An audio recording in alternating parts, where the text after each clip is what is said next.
Welcome to another episode of the Laura the Library Lady podcast, a production of the Massillon Public Library.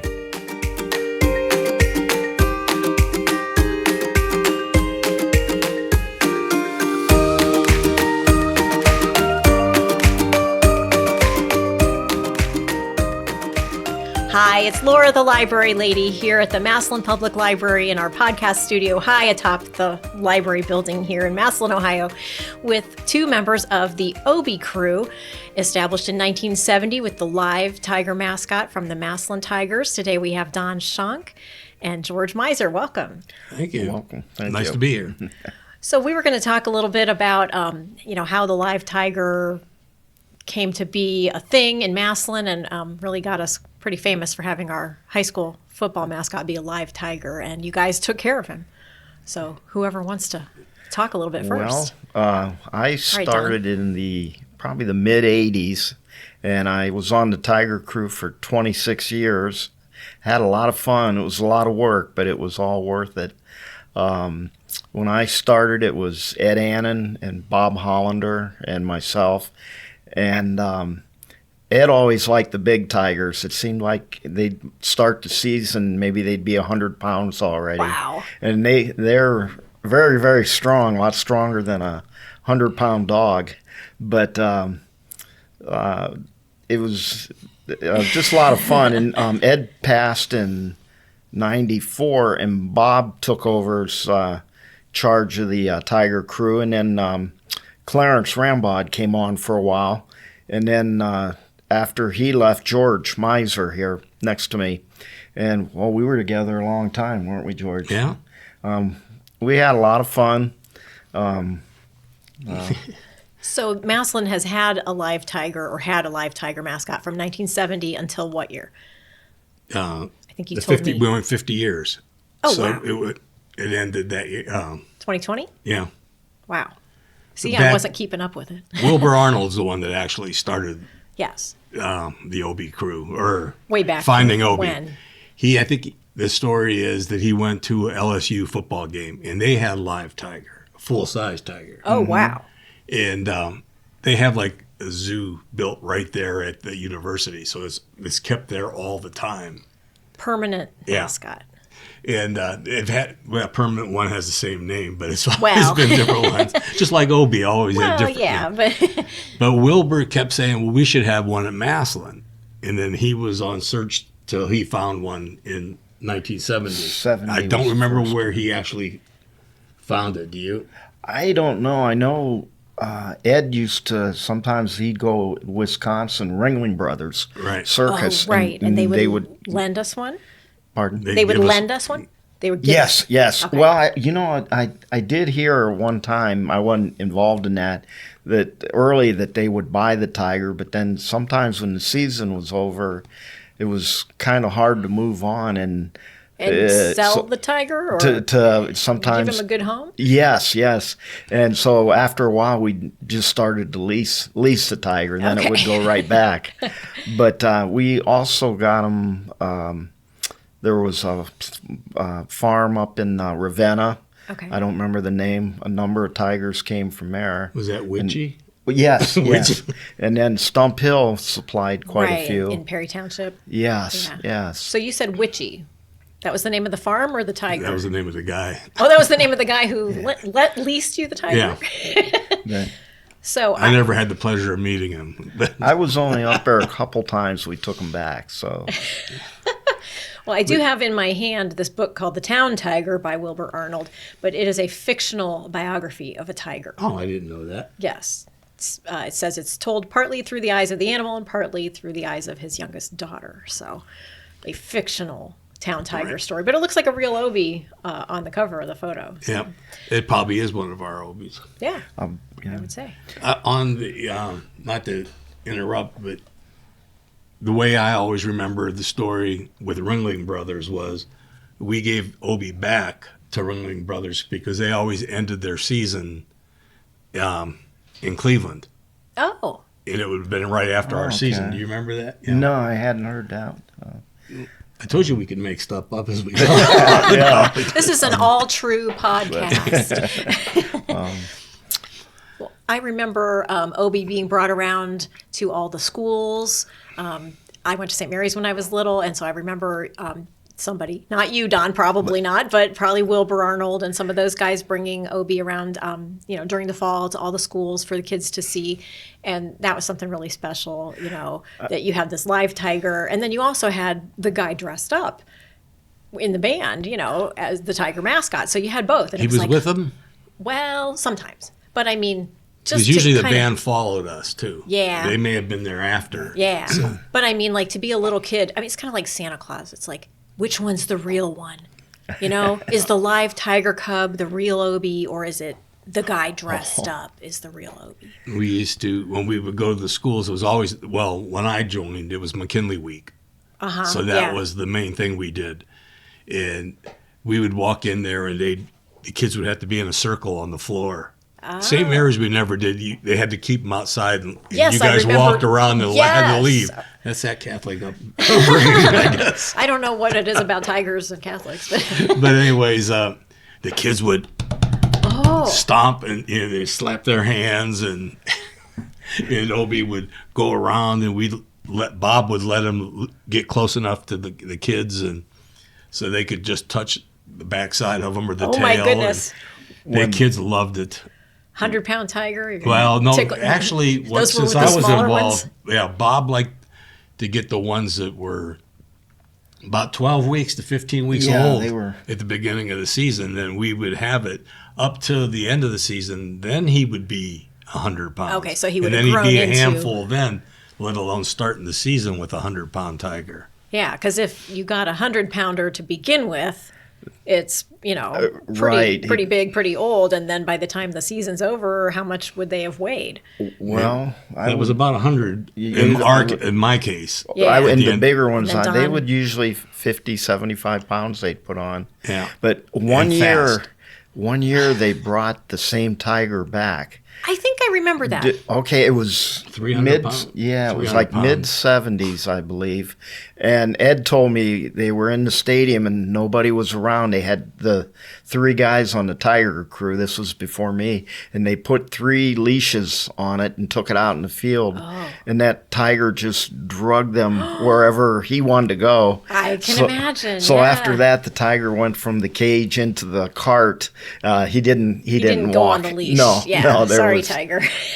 But McKinley Week, that was always, I think, the highlight of the for the Obie Crew. We all took our vacations, and we'd go around to the grade schools. Back then, I think there was like 9 schools yet in town. Yeah, 9 elementaries, I think so. We'd go to nursing homes. Oh, man. Yeah, and it was fun. It was a lot of fun. And you maybe that winter you'd be at a basketball game and some little one would come up and go, "Oh, you're the tiger guy." It made you feel good that they remembered. That's really something. I mean, that says a lot about you and all the other tiger guys taking your vacation to go around and do that for the community. And we look forward to it. By the end of the week, we felt like we had played in the game. It was exhausting. But, you got that right. Yeah, but that was really fun. And then we'd go to a different place to eat every day, and sometimes they'd bring a tiger in and they'd comp our meal. Oh, my goodness. Yeah. Free meal with tiger. We used to, did you go to the coffee cup with us? That's what I was thinking of, yeah. We took Obie. The coffee cup was very small, wasn't it? Very, very small. Was. And the owner wanted us to bring Obie in. On a leash. We brought Obie in, and Obie starts chewing on the booth, the cushions on the booth, tearing it up. And the guy said, "That's okay, it's Obie." And I'll tell people Obie did that, and people will want to sit there. Well, that's true. It could be a selling point. Now, when I was a kid, I believe the story was that, Obie lived in somebody's basement and got fed chicken. So, was that true? Well, and this was in the 70s. Okay, well, when I started, and Ed Annan was in charge, he lived up on Phillips, and big house, and in his basement he had built a nice big cage, and the tiger lived down there. And So it was true. It was true. And he would take the tiger for walks down at the reservoir. Really? Yes, On a leash. On a leash. Oh, man, all the things I'm finding out. And we were at Ed's one night, and we heard this noise. And this one year, the particular tiger, he was a really good climber. And there was a small space at the top of the cage. He'd climb up and jump off, and then he'd come up the steps and scratch at the Oh, my goodness. the basement door. And Ed would open the door and Let him in. just let him in and pat him, and then take him back down, put him in his cage. And Just like a dog or a cat. yes.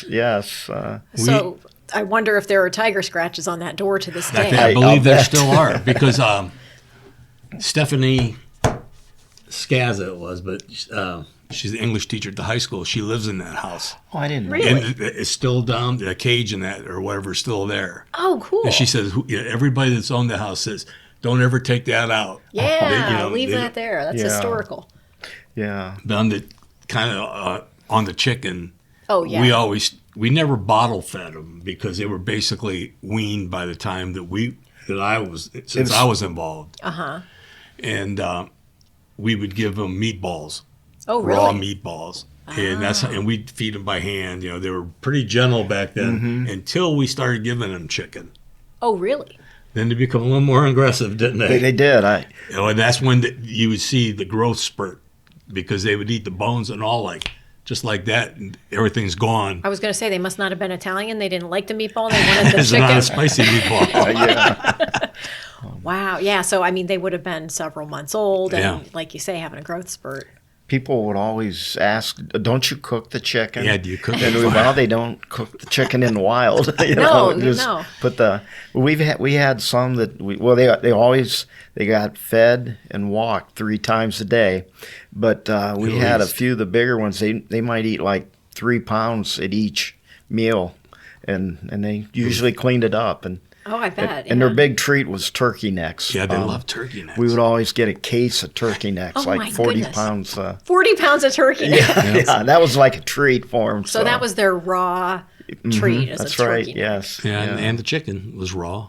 Right. So, But I mean, I'm talking, when you're throwing the tiger a bone per se, but Right. it's a turkey neck. Tiger also liked plastic milk bottles, jugs. Oh, yeah. Because it play makes with. that noise when it, Yeah. it slides around. The hockey pucks too. Yeah. The one year we played Canadian team, and we took after the game. We beat them pretty badly, and we took the cage down to their locker room, and we had a hockey puck. And I remember the one kid goes, "Hey, hockey!" He goes, "That's our game, Obie." That was kind of funny. But, Yeah, that's cute. But speaking of Ed, we actually had 2 tigers for a weekend. It was, I believe it was around 91. And we took Obie over for the Rotary meeting in Canton. And For McKinley Week. For McKinley Week, Yeah. right. And they claimed that one of their boosters, no offense, No offense to McKinley fans. one of their Who may be boosters listening. got scratched. Well, there was somebody always with the tiger, and we saw nothing. So by the time we come back from the restaurant in Canton, I remember it was downtown. It might have been the Onesto. I don't know. Yeah. But the the dog warden had a quarantine order issued for like 3 weeks for the tiger. Oh, no. So we didn't know what we were going to do. The next day was the McKinley game. So too bad there was no instant replay of that I to know. prove, whether the tiger actually scratched the person. Well, it was Well- McKinley. They're going to lie and say what it was. Well, Ed knew a gentleman in Akron. I think he was on Waterloo Road, and he had I guess you call it like a menagerie farm, and kind of was like Green Acres, but he had tigers. Wow. So Saturday morning, Ed and me went up real early, and we rented a tiger, and load him up, and Bob, we go to the ball game. And Canton police said, "Hey, you're not allowed to have that tiger here. That tiger's quarantined." And we said, nope, this is a different tiger. And if you don't believe us, go over to Tiger Stadium. There's another one there. He's sitting there waiting in quarantine. Yeah. So, and we won big that day. I think that was Travis McGuire's big game. Oh, yeah. But we won Leo. big, and everybody was happy. So that night we took our tiger back, and we had 2 tigers in the tiger garage. And the next morning, and we took him home. And I believe the next 2 or 3 weeks we did that. Borrowed the Rent a tiger. rent a tiger, right? That's how we had to do it towards the end. We had to rent the tiger because it was just getting too hard to, turn them over. Right, tiger, yeah. But speaking of the 2 tigers, Don will remember this. You might remember this. The time that we went up to play Ignatius, and the guy from Channel 8 was there, and he walked by and said, "Hey, that's the Cleveland Benedictine tiger." Oh, Remember? I forgot about Benedictine. Yeah, Benedictine started getting the tiger also. Oh. And they were the Bennies. Bengals. Yeah. Oh, I get it. So I said, "No, this is our tiger." He said, "Nope, that's the tiger that the Bengals had, or Cleveland Benedictine has." Okay. And I said, then I thought about it. I go, there was one week that Obie went to one of the TV shows in New York, the Today Show or so, or yeah, no, Good Morning America. David Letterman. Oh, David Letterman. That was David Letterman. I'll tell you this story about. Wow. But and when we got the tiger back, they gave us the different tiger. I remember the that. temperament was different. Yes, I remember. The temperament was different. When you're renting a tiger, you need to specify that you want the same tiger. Well, we just automatically thought we would get the same tiger back. Well, yeah. Yeah. And this one was very aggressive. Oh, my goodness. In fact, I asked Dan Coughlin. Okay. I asked Dan. I said, "Well, how do you know it's Benedictines?" He goes, if you don't believe me, call Brother Bartholomew and ask him about the tiger." So I called Brother Bartholomew, and they didn't want to talk about it. And I told him, I go, "I'm George Mizer. I'm with the Obie Crew." And Dan Coughlin, told me that to give it a hold of you. He goes, "Well, I had the tiger, and it wrapped me around the tree with a leash, and I was trapped." And that was the end of our tiger program. And this was a cub. This was a little cub early in the season. Oh, my gosh. And I thought, "See, I told you. This dog's mean." Or this dog's mean. 3 or 4 years, I think, was all the longer Benedictine did it. Yeah. Did you say 3 or 4 years? Yeah, they didn't last too long, but they come down, and we tried to tell them what we knew and what you need. We had to be inspected every year. I don't know, George, if you were in on that. Oh, yeah. The state, I believe, would Federal, come in. Federal or the USDA? Yeah. Yeah. And they would inspect, and then we get our license every year. We always did real well. It's clean, and Your inspection came up good. yes, We were grandfathered. We were proud of that. We were grandfathered into the law. That's why we could have Obie and keep it at the stadium. Okay, but you still had to pass your inspection. Oh, of course, yeah. For the health, yeah. Right. And that lasted until I don't want to give you dead air. Sometime in the 90s or Yeah. Well, no, late 90s. Okay. And that's before we started getting tigers. And then that'll lead me into this other story about the Today Show I mentioned earlier. We were getting so much grief from animal rights people. Uh-huh. And that was their hard. biggwas gripe was, what happens to Obie? When it's not after we football showed season. him, Obie was treated so good, Uh-huh. was with us, then they changed everything around. What happens when it leaves you? Oh, okay. That we don't have the answer to because we don't know. Right. We're only told what we're told. But so we decided we're just going to try to rent them and have the people that owns it bring it in. Uh-huh. Well, I had a hard time finding Obie one season. And Because you were the tiger finder. Yeah, I wound up the tiger finder. And I was watching the Today Show, and a guy named Grant was bringing cubs out for the host I play with. And I go, that guy's got tigers. And I called NBC and I explained to them who I was and what I was doing because they didn't want to give any information out, of course. And they finally told me to get who the guy was. And here the guy was just across the Ohio border in Pennsylvania, a city called 84. And I always remember that because 84 Lumber. And that's where they were based out of. 84 Pennsylvania. Yeah. Okay. And so I got a hold of him and he says, okay, I'll bring you the tiger. And he said, I've got to be with you. That's fine, And everywhere we went, he went with us because it's his tiger. Sure. And, he had the license and all that, basically. We had the approval, but he was the license holder of his tigers. Right. He brought 2 tigers. So we had twin tigers in that cage, walked all the way around the stadium. And the people there did not know there were 2 tigers in that cage. Did they just think that, one tiger was running really fast around I don't know. and around? One time we had a stuffed tiger in there and they thought it was a real tiger. Wow. I think that just says a lot for Massillonians who want to believe. They want to believe. They're all excited about it. Yeah, here comes Obie. Here comes the live cub. I don't care if there are 2 of them or if there's a stuffed tiger. I'm going to believe it's Obie. We had a dog in with one, too. That was after That's you. right. We had a dog in there. And the dog gave fleas to everybody, believe it or not. There was a dog in with the tiger. When the guy brought it, he says, this is Red. And this was the tiger's friend? Yes. And when we put Obie in the cart, in the cage, the dog wanted to go in too. We said, just let him go in. People didn't know there was a dog in there either. You would think the cage is, as big as a semi or something. Well, yeah, the cage was, just the size of like a little trailer thing. Exactly. You look in and you see a dog, you would think you would notice it. I think his kids are just all excited. They're just looking at the Just tiger. looking at the tiger. And they're like, I don't care about that other animal. We would put Obie in the cage before the game, and you'd have a flood of people around the cage, which was Sure. fine. But you'd start out, keep your fingers out of the cage, and somebody would always maybe get nipped, not hurt, just nipped a little.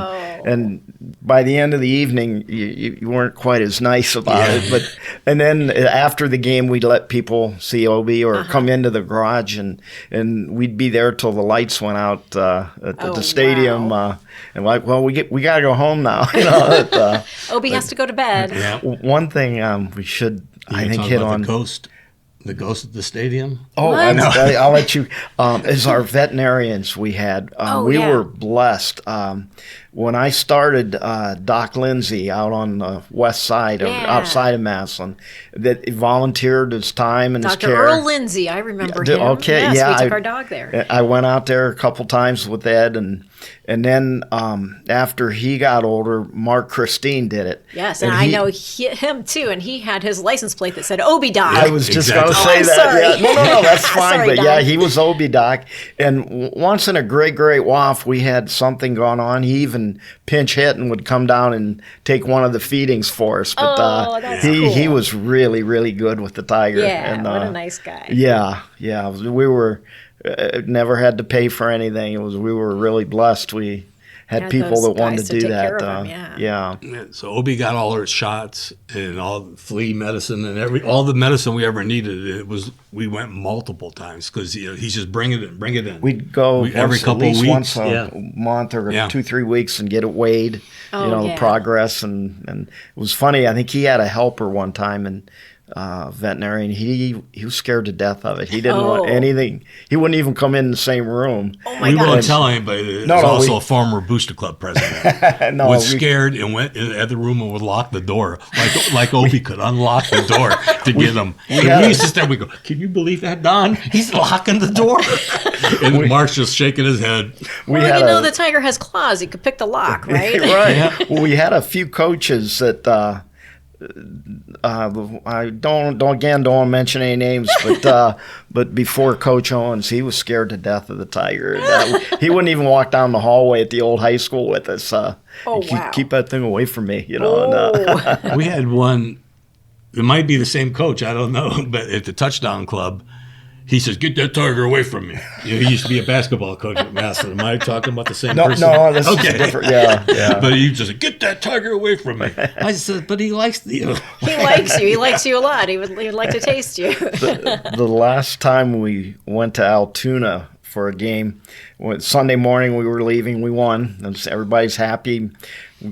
Get in the elevator. I think it was the 3 couples, Tiger Crew and Obie, and about halfway down, stopped, and the elevator door opens, and we're in the elevator with a tiger, and he was pretty good size. And I remember the one guy goes, "You go ahead. I think I'll catch the next I'll one." wait for the next one. Yeah, I was thinking that was Indianapolis.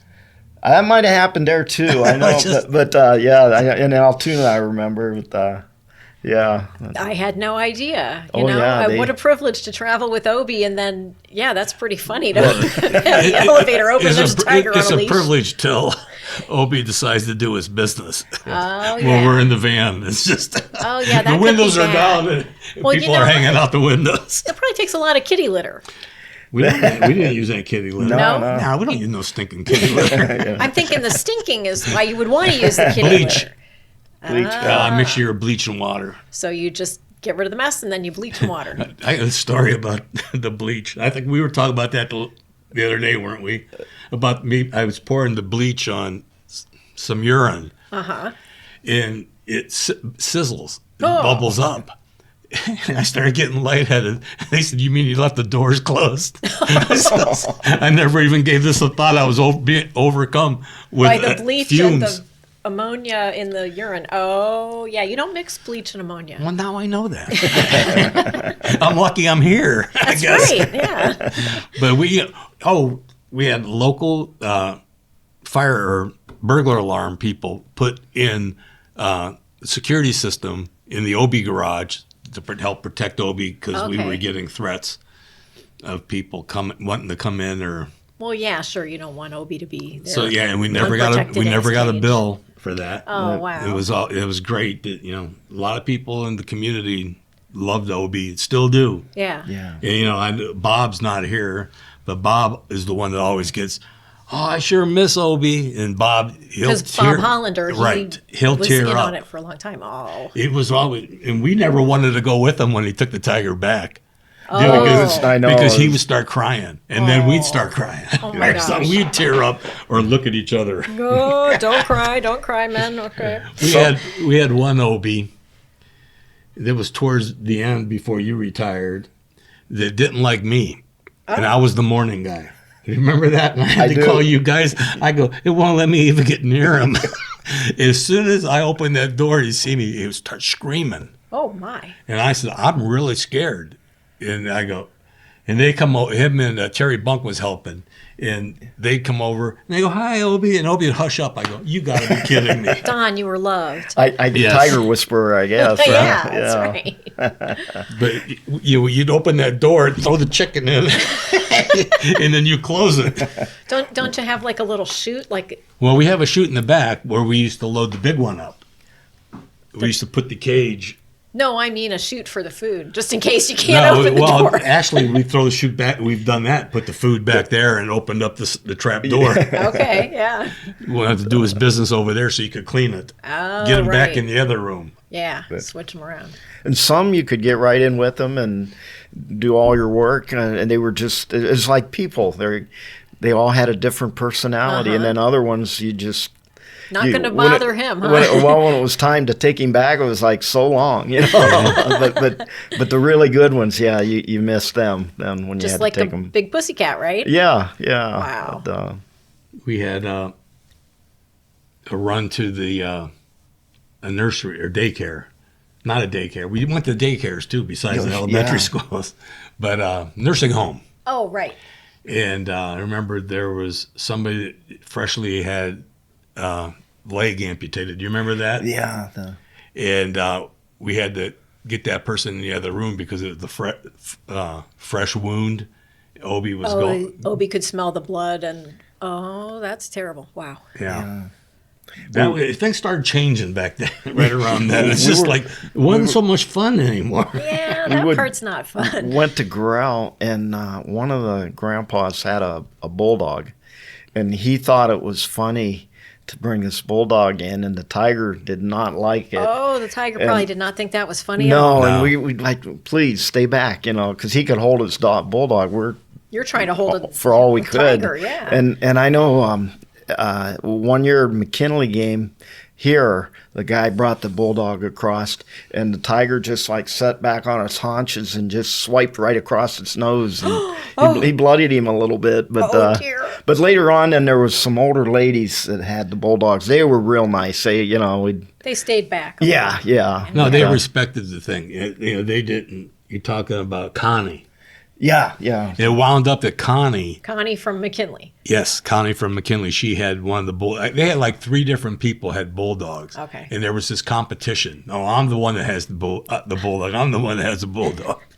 But anyways, we found out later on, Connie would find out where we were with Obie and would follow us. Oh. And she would bring Obie or their bulldog in after we had been to certain rest homes. Oh my goodness! So we always ran into her. We become kind of friends. And we found out she lived next door to Bob Hollander out there. Yeah. She was nice For lady. years. They didn't know. Yeah. So the tiger handler and the bulldog handler lived next door to each other. Well, 1 year up at the Rubber Bowl, we played Barberton Magics, and they had I guess you call him a super booster. He's Mr. Magic, and he had on a purple tuxedo. Oh, wow. And he had a stuffed tiger spin it on a leash, and he'd come over to our side, and he was pretty obnoxious. Taunting. Well, yeah. Well, all Ed had to do, he'd raise the gate, and he'd put the choker and the leash on the tiger, and it was good size, and get the tiger out, and he'd go right back to the other side.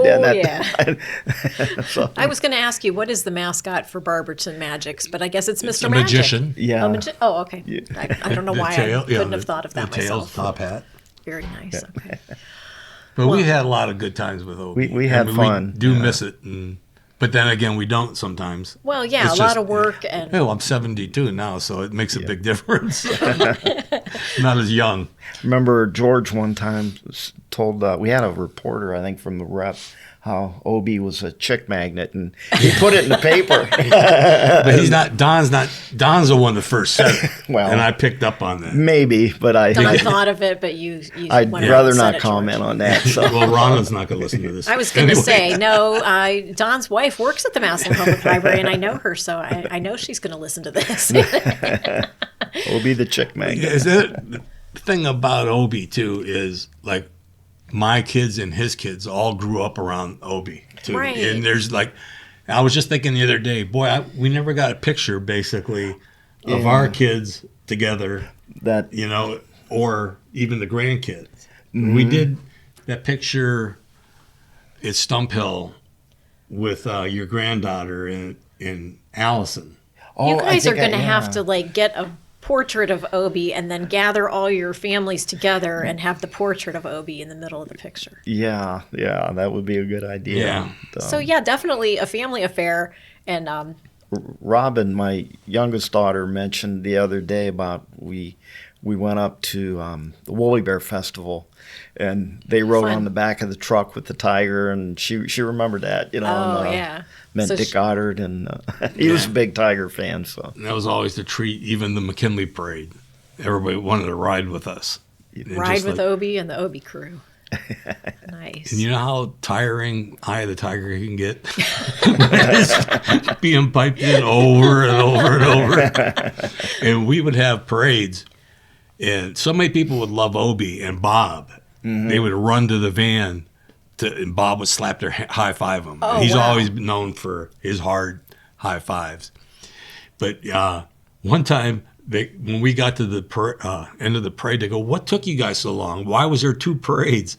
Because we couldn't get through the crowds because people would stop to talk to Bob or get pictures of Obie. So your van was literally stopped along the parade in the parade route. Big gaps. Wow. It was.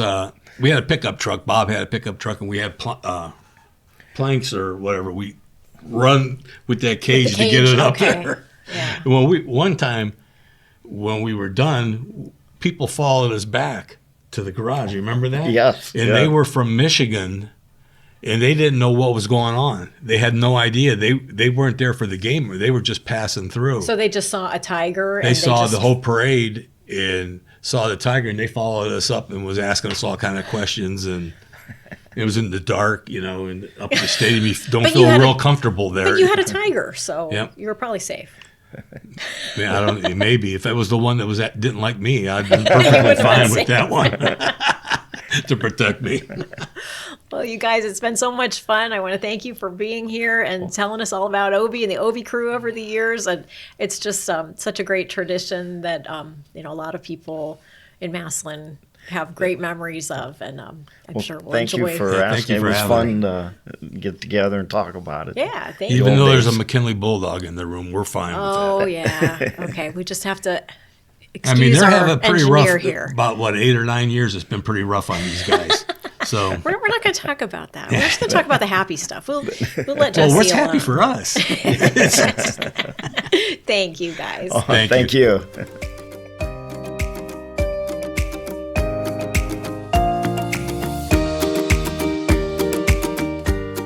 Thanks for listening to the Laura the Library Lady podcast. Be sure to check out the rest of the episodes on the Massillon Public Library's YouTube channel. You can also find us on Apple Podcasts, Spotify, and many other podcast platforms.